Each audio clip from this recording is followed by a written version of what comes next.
Di mana orang ada atau tidak di 80 sampai 90? Oh ada, 1. Oh pemimpinnya sudah ada. 2, 3. Saya minta MC untuk menemani saya sampai satu dari rumah. Siap. Goyang yang asli Pak.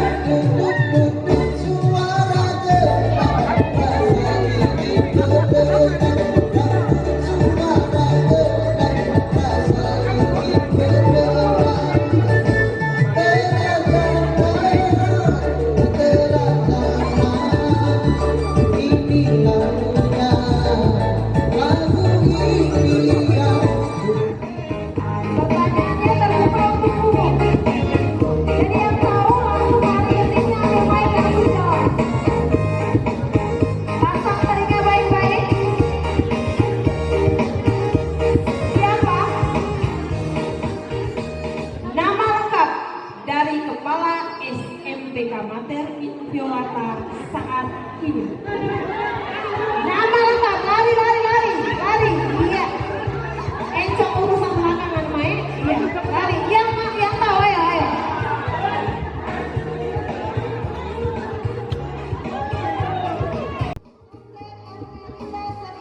SSPS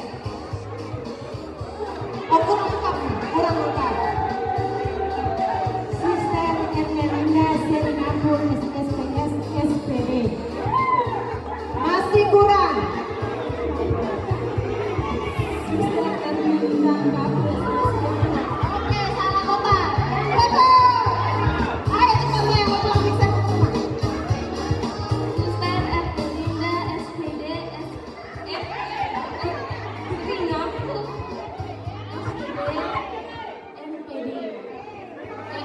NPD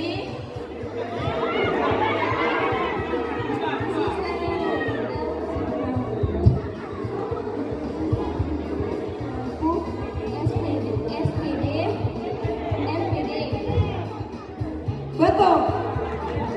Langsung ambil hadiah. Oke, mainkan.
atas kasih dan kebesarannya sendiri yang telah menghantar kita semua, dan teristimewa Tuhan sendiri yang telah menyediakan waktu kesempatan yang berrahmat hari ini sehingga kita boleh hadir di tempat ini untuk mengikuti seminar kita, khususnya mengupas terkait dengan bagaimana membangun kualitas atau melihat kembali kualitas sekolah Katolik menuju masa depan. Kita melihat kemarin, sekarang, dan yang akan datang. Tentu kehadiran kita semua hari ini adalah suatu dukungan bagi kami dalam usia sekolah kami, dan tentu tujuannya juga adalah kita mau melihat kira-kira ke depan sekolah ini harus seperti apa, khususnya sekolah Katolik, dan lebih khusus juga untuk lembaga SMPK Mater Inviolata. Maka pada hari ini kami atas nama lembaga, atas nama panitia, juga para alumni mengundang kita semua untuk hadir bersama hari ini untuk mengikuti kegiatan seminar ini. Saya secara resmi membuka seminar kita dengan memohon pertolongan Tuhan dan Bunda Mater Inviolata dan juga para leluhur yang ada di tempat ini, supaya bersama-sama kita secara resmi mengikuti kegiatan seminar kita pada hari ini.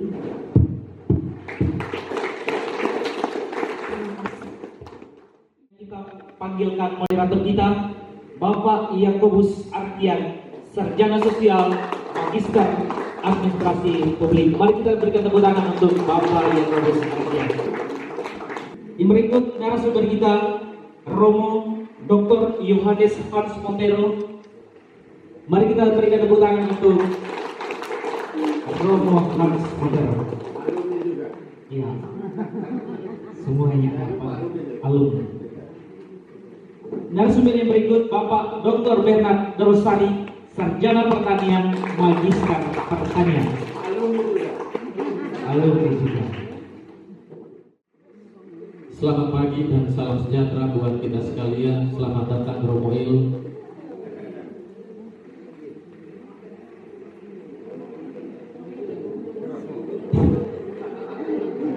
Ini gara-gara kajian Romo Il mengganggu konsentrasi saya. Alumni, puji dan syukur patut kita sampaikan kepada Tuhan yang Maha Kuasa, karena hanya atas berkat kasih karunia-Nya sehingga dapat mempertemukan kita pada tempat dan kesempatan ini dalam suasana penuh persaudaraan dan kekeluargaan di antara kita. Karena kita di tempat ini menandakan dan menunjukkan bahwa kita mempunyai rasa kecintaan terhadap SMP Mater Inviolata. Sebelum kita melangkah ke acara yang lebih lanjut, terlebih dahulu saya memperkenalkan para narasumber kita. Pada dasarnya kita semua sudah tahu siapa beliau mereka. Minimal namanya kita sudah tahu. Tetapi bagaimana mereka dan siapa mereka patut kita semua ketahui. Saya baru tahu nama mereka beberapa waktu yang lalu setelah saya ditawarkan menjadi moderator. Dan saya bertanya, beliau berdua ini apakah alumni atau tidak? Ternyata beliau berdua adalah alumni. Dan saat saya mengikuti gerak jalan santai waktu itu, mereka banyak alumni mengatakan, Pak J, kamu alumni kan? Saya katakan tidak, saya pinjam baju dan pakai saja. Padahal saya alumni juga. Ada kabar burung mengatakan beliau berdua ini salah satunya putra sulung Mater Inviolata. Putra sulung. Betul ya? Oh iya. Kita semua tahu itu SMPK Mater ada karena orang Eropa, katakan demikian. Para suster Fransiskanus mulai dengan pendidikan, kemudian juga para pastor dahulu dengan sekolah rakyat, di sini mulai dengan sekolah putri tahun 1870-an. Tapi bahwa pendidikan itu bukan hanya milik orang Eropa. Setiap kebudayaan itu mempunyai gagasan pendidikan dengan caranya masing-masing. Intinya pendidikan itu bertujuan untuk memanusiakan manusia. Artinya jika dahulunya tidak dapat membaca, orang harus belajar membaca. Orang jika tidak tahu gaya gravitasi, Pak Beak waktu itu mengajarkan kami tentang fisika dasar. Jadi perlunya pendidikan. Sedangkan gereja itu mengambil ide pendidikan itu dari filsafat Yunani, Paideia, Socrates, itu mengumpulkan murid-muridnya bukan dalam satu ruang kelas seperti ini.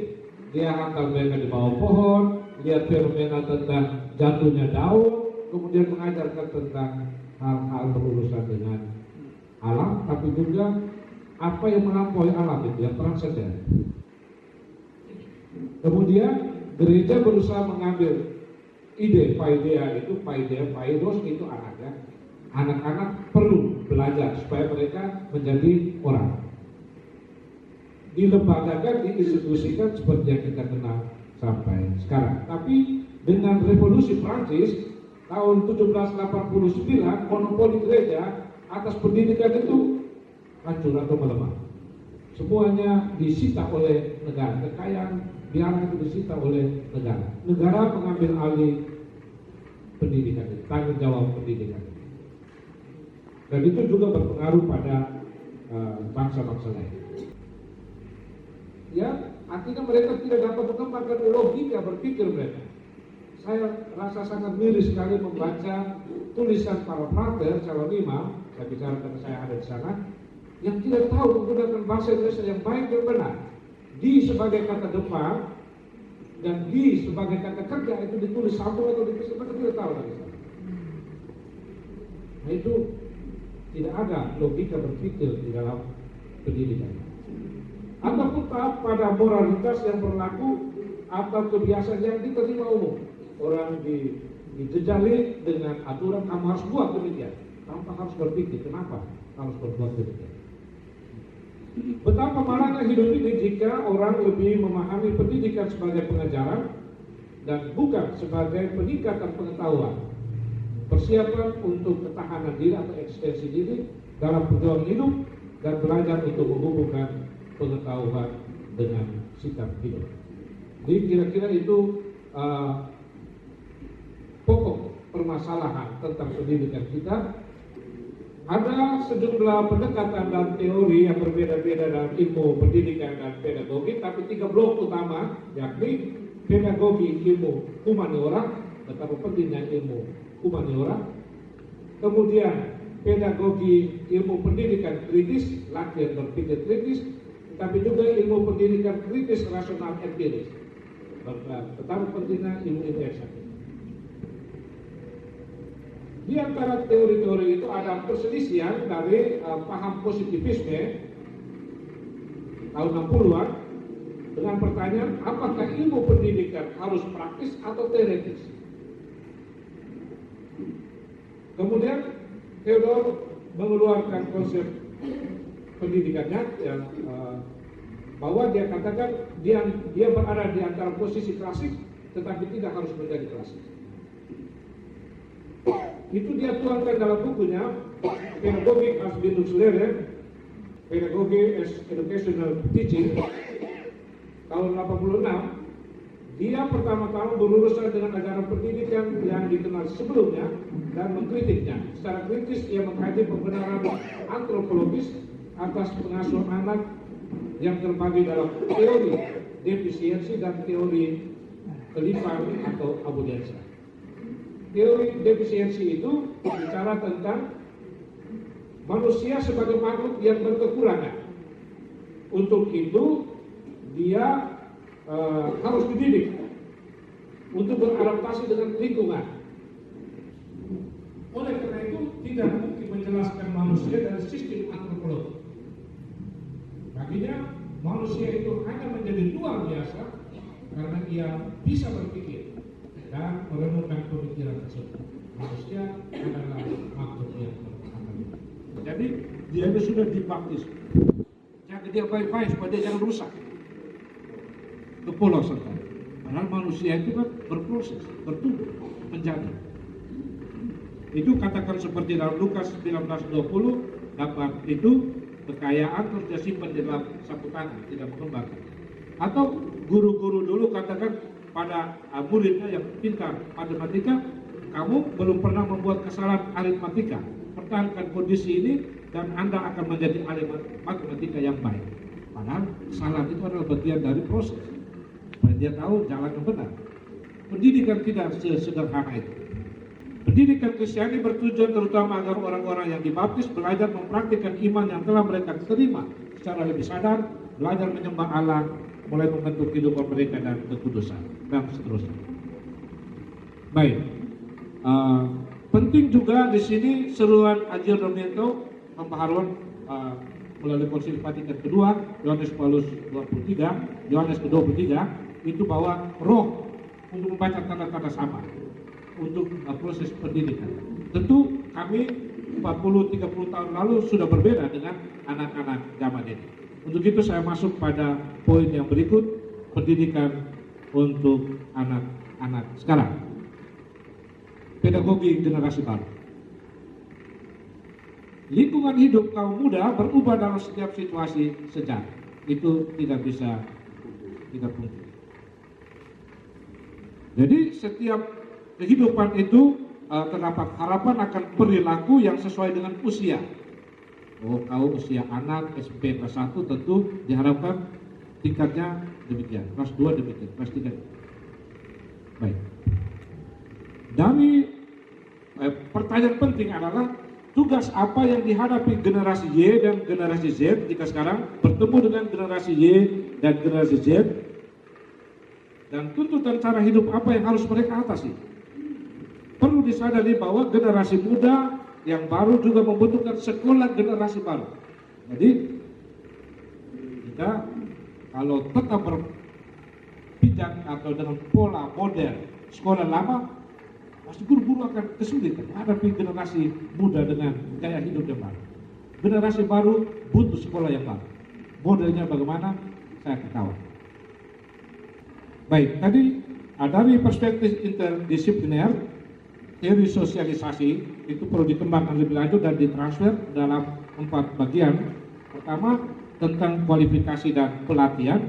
Jadi pendidikan itu juga untuk kualifikasi diri, kesanggupan, kemampuan apa yang perlu diterima secara intelektual dan sosial supaya orang bisa kerja, bisa diterima secara sosial.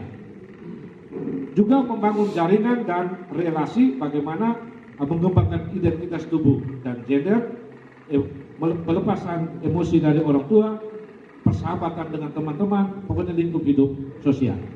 Yang ketiga, mengkonsumsi dan meregenerasi, tentang pengembangan strategi regenerasi dan kemampuan untuk menangani ekonomi, rekreasi dan sebagainya. Anak-anak sekarang itu masih SMP, SMA tapi sudah mampu mencari uang dengan teknologi. Mengembangkan nilai dan partisipasi, bagaimana sistem nilai dan norma individu dan kemampuan untuk proses sosial dan politik. Saya lihat di sini juga ada beberapa alumni yang akan berperan serta dalam ajang politik kita. Maka pentingnya sini poin keempat, anak didik juga diarahkan untuk nilai ini. Tentang bagaimana di masa politik yang tidak dapat diprediksi, generasi muda telah terbiasa dengan sikap terbuka dan mencari beradaptasi secara diam-diam dengan keadaan yang mereka temukan, bermanuver secara fleksibel untuk mendapatkan keuntungan dan mendekati semua tantangan dengan campuran rasa ingin tahu yang pragmatis. Keluarga dan otoritas sosialisasi, otoritas sosialisasi itu sekolah, taman kanak-kanak, SD, mereka lepas dari keluarga, dihadapkan pada tantangan untuk menyesuaikan diri dengan situasi baru. Tantangan apa yang dihadapi oleh sekolah atau generasi baru, dan bagaimana mereka bisa produktif dan bertanggung jawab secara sosial. Pertama, para siswa harus didukung dalam semua tugas-tugas di atas. Tugas tadi, 4 tugas itu, sekolah seharusnya tidak hanya mendidik dan untuk memenuhi syarat, tetapi juga harus mempersiapkan kehidupan sosial, kehidupan konsumen dan ekonomi, penggunaan media, dan partisipasi sosial. Jadi kenapa saya harus berdiri di sini? Ini ada cerita. Betul. Tanggal 24 Juni saya dapat WA dari Murid di panitia ya, bahwa Pak Ben bisa tidak jadi narasumber. Tidak dikasih tema waktu itu. Saya bilang saya dijadwal dulu. Karena pada saat itu kami sudah berencana dengan teman-teman dari BKPM dan BIN Jakarta untuk pengembangan sorghum di NTT. Kemudian saya bilang saya novena supaya jadwalnya mereka dari Jakarta itu bisa maju atau mundur setelah itu. Biasakan novena 9 malam. Ini belum sampai 9 malam, 27 Juni. Mungkin Ibu Rin pikir cukup 3 malam novena. Datang undangan susah. Undangan dengan tema, saya langsung kaget. Saya bilang kalau tema ini bukan bidang saya. Karena kami ini orang pertanian, memang berbicara dengan petani, bintang mereka secara informal, tetapi bukan pendidikan formal. Ini hal yang berbeda sekali. Terus Ibu Rin bilang, baik, kalau begitu nanti kami coba cari narasumber lain. Saya sudah senang ini. 30 Juni, telepon. Bukan WA lagi, tapi telepon. Pak Ben, saya sudah konsultasi dengan suster kepala, dengan panitia, dan Romo Hans. Romo Hans juga harus bertanggung jawab ini. Bahwa nanti cerita pengalaman saya. Jadi dari segi teori yang tadi Romo Hans, saya dari cerita dari pengalaman. Jadi setuju ya? Baik, Bapak Ibu sekalian, saya harus perkenalkan, kami ada beberapa orang di sini, putra angkatan pertama. Tepatnya 20 Juli 1981. 42 tahun yang lalu, kami menginjakkan kaki pertama di sini dan bertemu dengan Bapak Ibu guru yang masih ada hadir pada saat ini, Pak Ben dan Ibu Siti. Minta maaf, kami persilakan Pak Ben dan Ibu Siti berdiri untuk diketahui dan lebih dikenal oleh para alumni dan juga mungkin orang tua murid. Guru kami ini luar biasa, langgeng.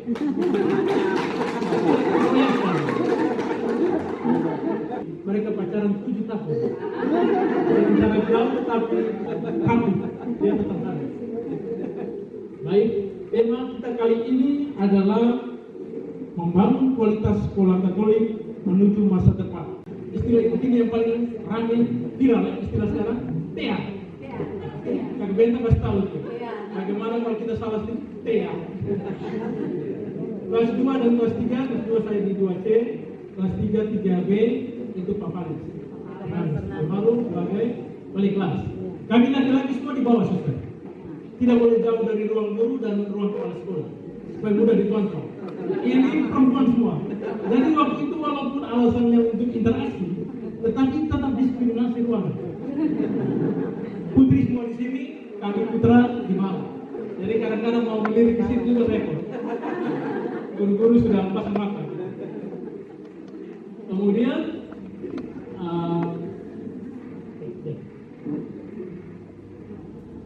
tema kecil yang diangkat oleh panitia adalah kita bersyukur, kemudian kita berbakti dan kita bersaksi. Ini penting. Saya harus menyampaikan bahwa sekolah-sekolah Katolik ada plus minus. Jadi setiap minggu pasti kelas itu bersih. Masuk Senin pagi itu bersih. Mudah-mudahan sekarang juga masih ada sistem. Hanya sebelah kesananya itu juga dulu bagus.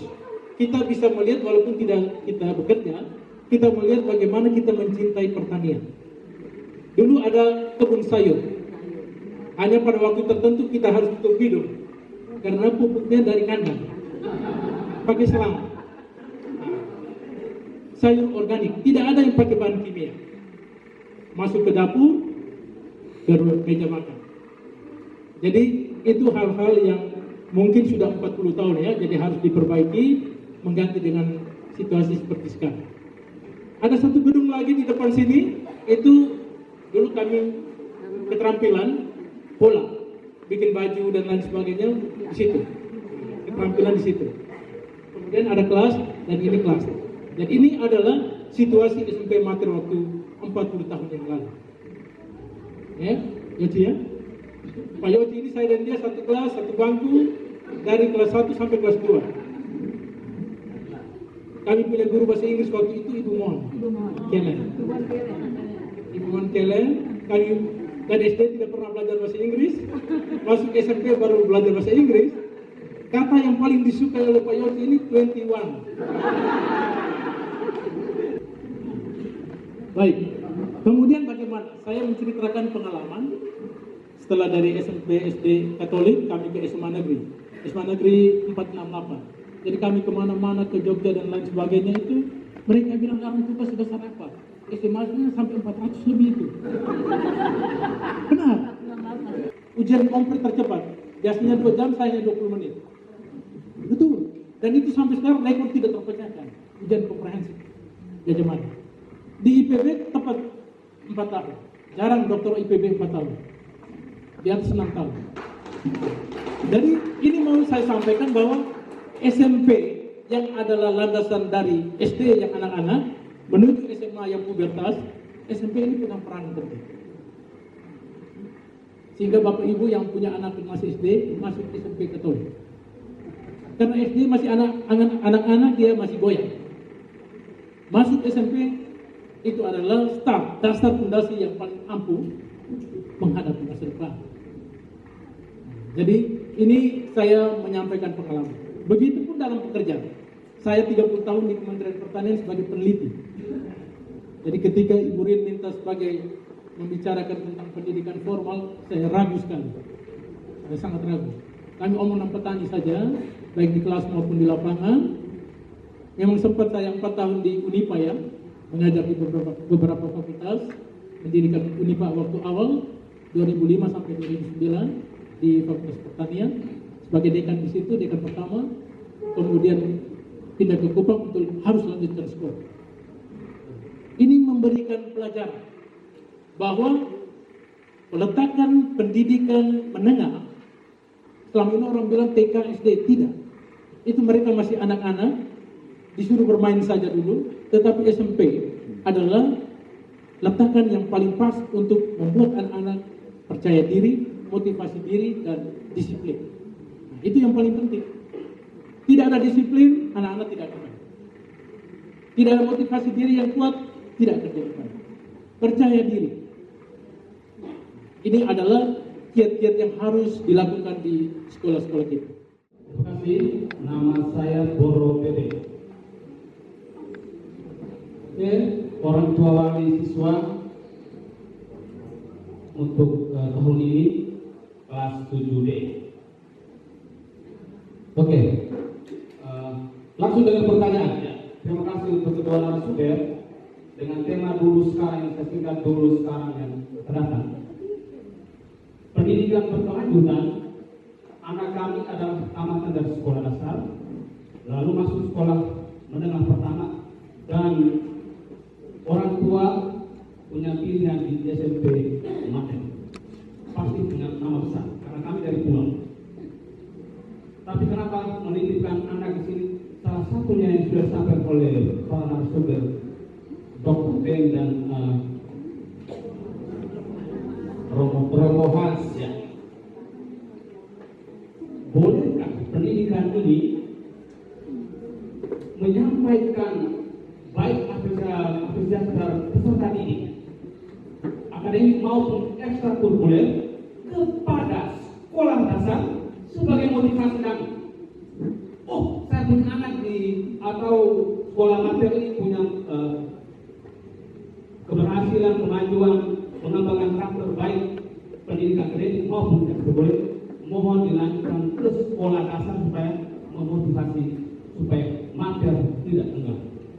Nama Ibu Sita Parera, angkatan pertama tahun 80, dengan Kepala Sekolah Suster Magdalena Nahas. Oke. Yang sampaikan. Baik, saya sangat salut dan bangga dengan apa yang disajikan oleh Pak Ben tadi soal menyangkut pendidikan moral. Pendidikan moral kami dulu itu sangat menyentuh. Salah satu contoh begini, mungkin sekarang dengan PKN. Dulu kami begitu membuat satu kesalahan, kami langsung dibuat praktek berlutut di depan pohon, salah satunya misalnya kami curi mangga atau kami curi jeruk. Itu kami langsung berlutut di bawah pohon itu, minta ampun di bawah pohon itu. Artinya yang kami rasakan sekarang bahwa tingkat kejujuran itu yang ditanamkan di dalam itu. Sehingga hal yang positif ini kami bawa sampai ke anak cucu. Memang sangat pedis di saat itu, tetapi terbawa dengan sampai sekarang. Sehingga senakal-nakalnya anak kami saat ini, tetapi selalu ditanamkan, ingat, harus jujur.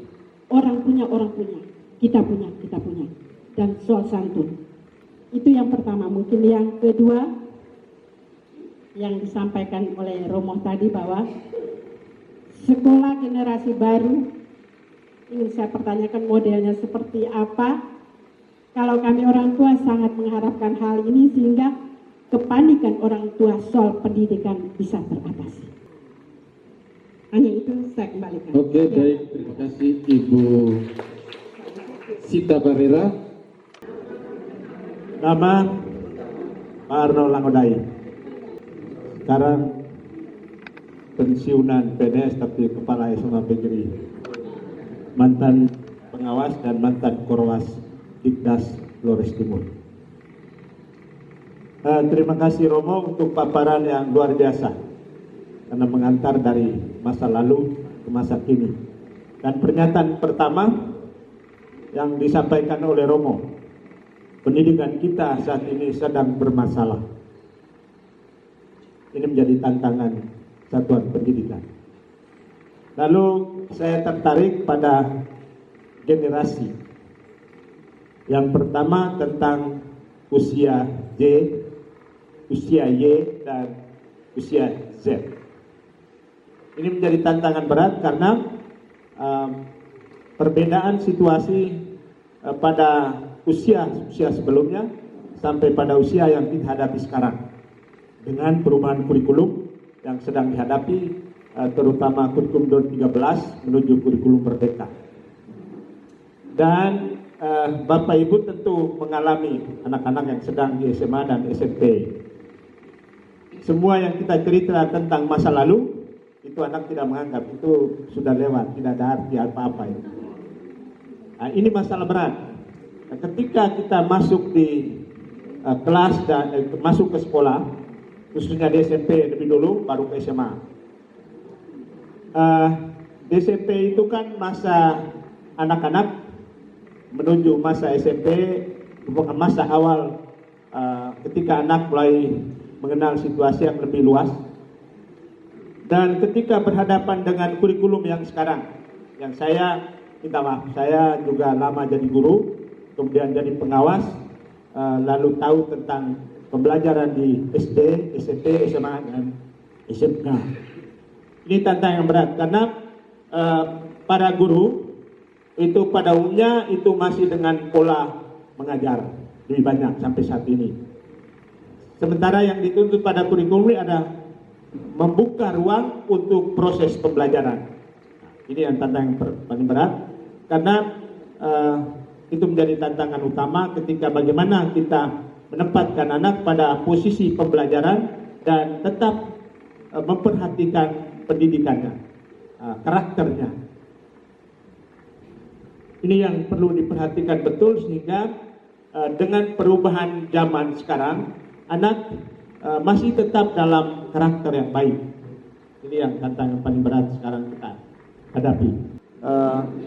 Selama kurang lebih 3 tahun itu melihat tentang bagaimana pengelolaan sekolah terkait dengan penerapan kurikulum, terutama kurikulum 2013 sampai dengan terakhir akreditasi 2018. Saya masih mendampingi Suster dan Pak Marsi, masih ingat, untuk siap akreditasi, dan hasil akreditasinya adalah dengan nilai yang sangat tinggi dengan akreditasi A.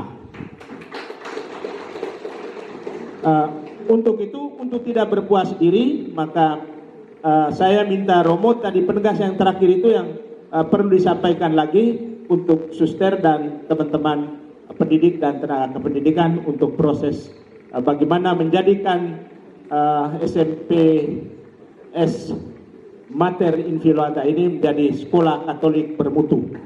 Lalu terakhir saya menyampaikan terima kasih banyak untuk undangannya, karena memang saya juga punya anak 2 orang laki-laki, anak 2 saja, semua sekolah di sini, dan salah satunya pernah menjadi ketua OSIS di sini dan menjadi siswa berprestasi. Itu yang menjadi kebanggaan saya untuk sekolah ini. Terima kasih banyak SMP Mater Inviolata. Selamat siang. Baik, terima kasih Pak Arnold. Pak Arnold telah memberikan motivasi dan juga tantangan bagi SMP Mater. Soal kualitas dan kuantitas, pendidik pada zaman dulu itu lebih diperhitungkan, karena tidak heran orang-orang di Flores Timur ini, saya meminjam istilah, didistribusikan ke berbagai daerah sebagai pengajar dan pendidik di mana-mana. Artinya, peran sekolah-sekolah Katolik dan misi pada saat itu sungguh sangat diperhitungkan. Tetapi sekarang kita refleksi bersama. Kedua, ilmu pedagogik untuk guru-guru dulu itu lebih kontekstual, menggunakan alat-alat peraga dan barang alat perlengkapan di sekitarnya untuk mengajarkan kepada peserta didik, seperti gasing, daun, pohon. Baik, Bapak Ibu Ri. Romo dan Pak Ben, memang saya sekarang guru jadi kepala sekolah di sekolah luar biasa. Dari penjelasan Romo tadi, ada masalah yang saya dapat di SLB. Dulu saya 25 tahun guru di SMA Negeri, lalu menjadi kepala sekolah di Lolaga, dan mutasi lagi ke SMA Lewolema. Sekarang saya di sekolah luar biasa. Kalau kita omong tentang SMP Mater zaman dulu itu luar biasa. Saya masih ingat adik-adik saya pulang itu dengan baju yang ada kembang di sini.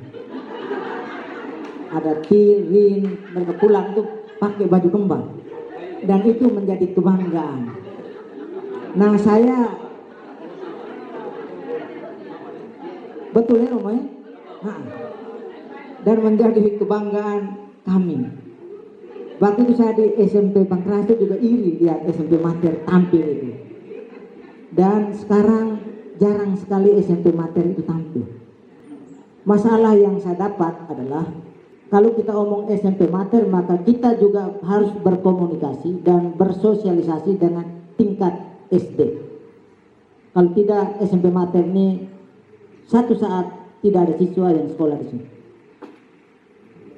Itu karena apa? Seperti yang disampaikan oleh teman saya yang dari SMA Frateran Podor. Yang saya dapat di SLB Romo dan teman-teman semua, ada banyak sekolah Katolik di kota ini yang memindahkan anaknya ke sekolah luar biasa karena tidak tahu baca dan tulis. Itu masalah. Dan saya yakin benar, kalau kita omong SMP Mater, biasanya itu harus tingkat kabupaten. Tidak bisa kita omong cuma SMP Mater. Dan data yang saya miliki, justru yang pindah ke sekolah saya itu sekolah-sekolah Katolik. Ada yang 5 orang dimutasi ke SLB. Setelah di asesmen, sulitnya karena guru tidak melatih anak secara baik dan benar. Saya seorang guru SD. Kebetulan saya mengajar di Kelurahan Balela, SD Impres Balela. Saya mau menyampaikan pengalaman saya, atau saya mau men-sharingkan pengalaman saya. Tadi saya dengar dari bapak-bapak narasumber menyatakan bahwa pendidikan itu berkelanjutan. Dan berbiasa kami tahu bahwa pendidikan dasar itu ada di SD. Tetapi hari ini saya dengar pendidikan dasar itu ada di SMP. Kesimpulan saya bahwa untuk mengembangkan bakat dan kemampuan siswa itu berlanjut di SMP.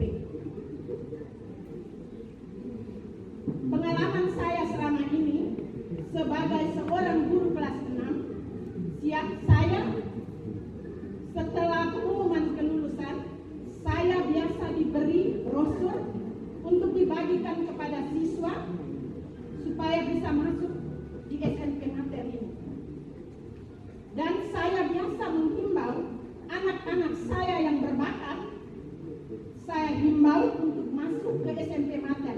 Bahkan anak-anak yang kelakuannya kurang baik pun saya himbau kepada orang tua untuk bawa ke SMP Mater. Karena saya yakin di SMP Mater mereka dididik dengan kedisiplinan dan pada akhirnya mereka menjadi baik. Keluarga sebagai gereja kecil, eklesiola dan sel masyarakat. Itu kan dua hal yang penting yang harus menjadi dasar pemikiran kita tentang pendidikan yang baik. Saya mau katakan bahwa pendidikan yang baik datang dari keluarga yang baik. Dan itu berkelanjutan. Ya, saya bisa menjawab dari aspek itu dan beberapa pertanyaan tentang peran gereja tadi. Bahwa nanti di dalam kelembagaan itu, saya tidak namanya apa, itu lembaga LMPK, sudah ya? Untuk mewadahi sekolah-sekolah Katolik yang ada. Sedangkan misalnya yang bersubsidi dia membawai sekolahnya, tetapi ada satu wadah. Itulah forum bersama untuk disampaikan. Sedangkan hal lain itu berkaitan dengan kualitas atau kuantitas pendidikan zaman dahulu lebih baik daripada sekarang. Saya mau katakan demikian. Memang dahulu Larantuka itu menjadi pusat misi pendidikan sehingga banyak guru-guru awam yang dikirim sampai ke Manggarai. Dan di sana Bajawa Manggarai itu ada kampung-kampung Larantuka. Tapi bahwa kita juga berbangga ketika misi itu kita jalankan dan gereja itu makin kuat, gereja lokal yang tumbuh. Bukan berarti bahwa di sini tidak bagus lagi begitu. Tapi di sana sudah kuat, berarti ada satu keberhasilan. Jadi sifatnya misi itu kan dia tidak datang kemudian berakar di situ dan tinggal di situ, tidak. Dia menanamkan, kemudian kalau sudah tumbuh baik, dia akan pergi. Nah itu misi yang baik. Jadi soal kualitas dan kuantitas pendidikan di sini saya yakin dan percaya bahwa meskipun tidak sama rata terus masih cukup banyak. Tapi bukan berarti bahwa kita harus berpuas diri. Ada banyak hal yang perlu diperhatikan. Sedangkan soal riwal itu penting, suster penting dalam membangun. Kita kan sekolah ini perlu ada namanya sekolah pendukung. Untuk buka satu SMP harus ada sekolah-sekolah pendukung. Artinya murid dengan basis dari sekolah ini berasal dari sekolah mana. Dan itu harus dijaga, itu kan potensi. Jadi memberikan penghargaan, apresiasi, cara-cara supaya sekolah dapat dipromosikan dengan baik. Sedangkan yang terakhir soal pendidikan moral melalui hukuman tadi seri pengalamannya masa dahulu itu hal yang normal dan kami rasa bahwa tidak ada soal meskipun sakit, tapi Injil juga berbicara tentang sedikit pukulan itu mendatangkan kebaikan. Ya. Sedikit pukulan mendatangkan kebaikan. Tetapi sekarang guru berhadapan dengan hukum, itu soalnya. Jadi dan kalau menurut teori Kant tadi itu tingkat yang paling rendah dari dua tingkat yang lain. Jadi kalau dia itu masih, jangan sampai anggapan kita kau ini masih seperti binatang, saya pukul kau supaya kau merasa sakit dan kau mengikuti apa saya mau. Tidak, tingkat yang lebih tinggi adalah kemanusiaannya, kemudian kepribadiannya. Jadi tahapan itu penting. Jadi pembiasaan itu maksudnya dari SD anak itu bisa minat menyanyi. Mereka anak kelompok menyanyi. Itu gabung 1, 2, 3, kamu di menyanyi. Ada yang kelompok puisi di satu kelas. 1, 3. Nah, soal itu menjadi apa kan? Itu harus. Jadi kami waktu itu 2013 merdeka kami tidak tahu. Namun begini, di usia masih 27 waktu itu, saya alami bodoh kalau tidak ke sini. Pertama yang saya petik itu masalah disiplin. Jadi susu respect dan para frater mendidik kami untuk disiplin. Disiplin bukan tepat waktunya tidak, tapi disiplin berbicara, disiplin pergi tidak. Sehingga ada dari pastor, banyak semua, ada yang tidak terpanggil. Jadi salah jangan tinggi sekarang.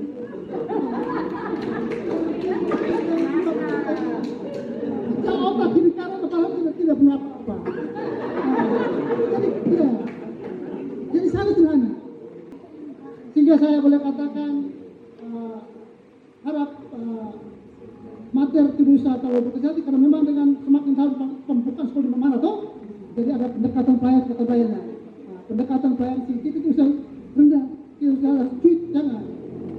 Terus itu kan memang pendekatan pemerintah baku sekolah di mana pendekatan pelayannya. Sehingga identitas materi dengan disiplin dan sekolah biara di sini diasuh oleh susu biara, saya yakin ada daya dari sini. Itu saya yakin. Dan itu yang kiat-kiat kami yang akan berikan itu. Dan terakhir saya ucapkan di tempat ini, di sini saya mendapatkan jodoh.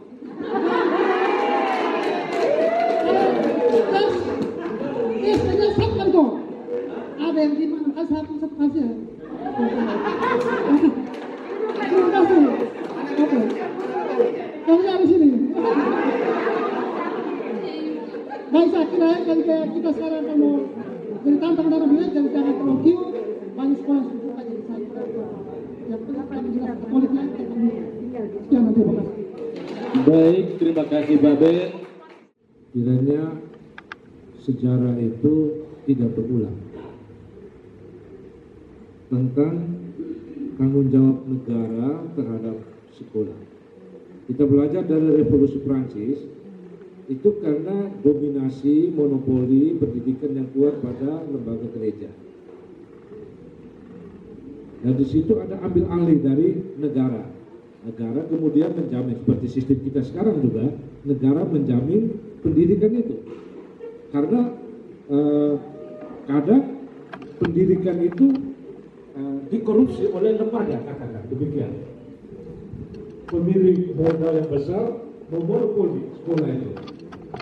Dan pada titik itulah negara mengambil alih. Jadi itu kita harus hati-hati. Memang sekarang ada ide baru muncul lagi, harus sekolah itu harus mandiri, independen, lepas dari negara. Karena negara mencabut tangan orang kuat. Itu saja. Lingkarannya akan berputar kembali. Lingkaran akan berputar kembali. Mungkin di sini kita ambil jalan tengah, mana porsinya negara, mana porsinya lembaga. Tapi intinya bahwa peserta didik itu sekarang punya fenomena yang lain. Ini jangan terlalu didukung oleh model yang lama, yang tidak sesuai, tidak up to date dengan mentalitas mereka saat ini. Sedangkan soal rekomendasi, silakan itu buat dari diskusi kita, apa yang tadi masukan yang baik untuk SMP Mater, tentu sebagai alumni kami akan memberikan itu masukan jalan yang terbaik. Saya kira itu beberapa hal yang penting tadi. Sedangkan yang menarik tadi itu studi digital itu juga ide yang menarik dan sangat milenial. Mudah-mudahan itu akan menjadi daya tarik untuk sekolah ini ke depan. 3-4 bulan yang lalu, NTT Indonesia bahkan dunia heboh dengan kebijakan gubernur NTT masuk sekolah pagi jam 5. Itu persis copy paste dari sekolah Katolik. Ketika beliau berkunjung ke daerah-daerah terutama ke Flores, ada seminarium, ada sekolah yang berasrama. Diterjemahkan mereka bangun pagi itu sekolah. Padahal bangun pagi itu masih bisa, masih makan pagi, masih rame-rame, doa dan sebagainya. Jam 8 baru mulai. Bahkan Uskup Agung Kubang katakan jam 9 baru otak anak ini terbuka. Jadi ini modal sekolah Katolik disiplin sejak pagi. maksud belajar mengajar? Tidak. Nah, jadi ini adalah model sekolah Katolik yang disiplin dari persiapan diri sampai masuk kelas. Nah, ini yang kita tadi omong tentang disiplin seperti itu. Bahwa itu adalah keinginan yang perlu kita bangkitkan. Tetapi realitas sekali. Baik itu pemerintah pusat, provinsi apalagi Kabupaten Flores Timur. Nah, itu sangat kesulitan fiskal. Itu terus terang. Sekarang ini sudah ada daun rasa dak. Pemerintah pusat memberikan dana daun, tetapi sudah dialokasikan. Sektor ini berapa, tidak boleh keluar. Jadi kreativitas pimpinan daerah. Pilih Bupati Flores Timur baru yang punya ide yang bagus, tidak berharap pada APBN. Lihat calon-calon Bupati Flores Timur yang punya ide cemerlang. Bagaimana bisa menghidupkan Flores Timur tanpa dibebankan APBN. Setuju? Sudah ada calon? Sudah. Sepanjang yang saya tahu belum. Mungkin karena belum kampanye. Ya, belum kampanye ya. Jadi demikian singkat dari saya tentang kondisi kita sesi kedua ya. Tadi Ibu Dona terakhir itu bagus, kualitas guru. Tetapi itu ada korelasi erat. Kadang kita sudah bersekolah yang bagus, kembali ke alma mater atau kembali ke SMP mater dengan honor sekian suster, kadang juga kita itu manusiawi. Iya. Roh penurut daging lemah. Kita masih mencari roti. Jadi kadang-kadang kita harus tingkatkan juga penghasilan para guru. Mungkin salah satu sumbernya juga dari SPP, mungkin alumni juga bisa. Bagaimana alumni bisa membantu sehingga kualitas guru SMP mater dengan catatan setelah disekolahkan kembali, tidak jatuh kepada hati yang lain. Ya, saya kira demikian Pak Moderator. Terima kasih. Beliau berdua sudah menyampaikan materi sampai kepada memberikan klarifikasi atas pernyataan dan pertanyaan dari peserta sekalian. Sesuai kesepakatan kita, seminar kita ini sampai jam 12. Maka sekarang kita sudah korupsi waktu sekian belas menit, 15 menit. Maka acara seminar ini kita akhiri. Tapi sebelumnya mari kita sama-sama memberikan tepuk tangan yang meriah. Saya menemukan 5 nama yang akan mendapat door prize dari Mitra SMP Mater Inviolata. Saya sudah mencatat, yaitu dari Ormas. Mereka menyiapkan 5 door prize untuk peserta seminar yang bertanya, bukan yang hadir. Yang bertanya, bukan yang hadir. Jadi kalau yang tidak bertanya, minta maaf. Dan yang bertanya, kalau saya tidak menyebutkan namanya, maka minta maaf. Karena disiapkan cuma 5. Kalau mereka siapkan 12, mungkin. Jadi yang pertama, saya mencatat nanti Romuel itu dapat fotokopian, yaitu mantan pendidik Ben Liwu.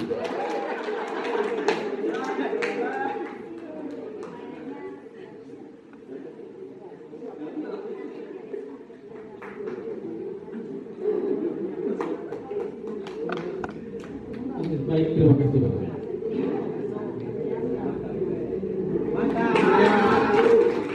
Tadi dengar siapa yang bertanya tadi? Ida Hayo. Bapak Wakil Kepala Sekolah menyerahkan door prize yang kedua.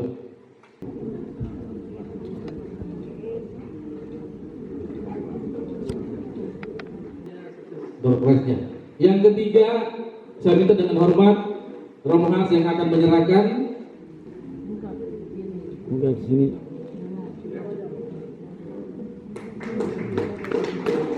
Putra sulung juga yang akan menyerahkan, yaitu Pak Ben. Pasal ini dulu pesaing, tapi dia selalu juara 1. Iya.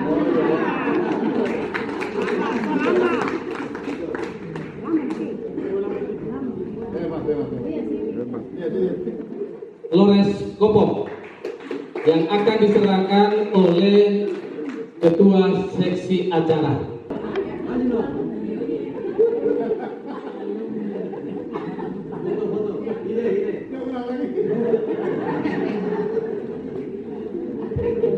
Baik, terima kasih. Wakil 2 Kepala Sekolah bukan milik orang Eropa. Maka saya katakan sekolah atau pendidikan milik semua orang. Sesuai pernyataan atau kata bijak dari Ki Hajar Dewantoro. Semua orang adalah guru, semua rumah adalah sekolah. Yang berikut, yang kedua, ini sehubungan dengan revolusi Prancis. Negara sudah mengambil pendidikan. Dan apa yang kita alami sekarang, seperti yang dikatakan oleh Pak Ben terakhir,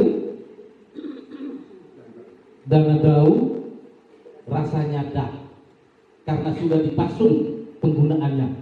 Tidak boleh ke sana, tidak boleh kemari, harus untuk ini dan untuk itu oleh negara. Itu kesimpulan yang kedua. Yang terakhir, sekolah tidak sekedar datang ke sekolah dan mendapat ijazah, tetapi pendidikan itu untuk menyerap ilmu kehidupan. Kira-kira demikian 3 kesimpulan itu. Terkait dengan rekomendasi beberapa pernyataan tadi, nanti baru saya selaku moderator, saya akan berdiskusi dengan suster kepala sekolah, dengan 2 narasumber, baru kami seperti apa dan bagaimana. Itu menjadi catatan kami. Dan bersabar dulu di tempatnya masing-masing, karena dari kami panitia kepala sekolah untuk menyerahkan bingkisan untuk Bapak Kapito.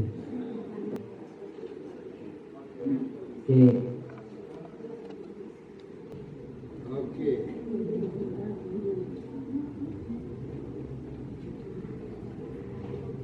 Iya. Berapa beri dulu? Oke, mantap. Akhirnya kita menyelesaikan seminar kita pada hari ini. Kita tutup kegiatan hari ini dengan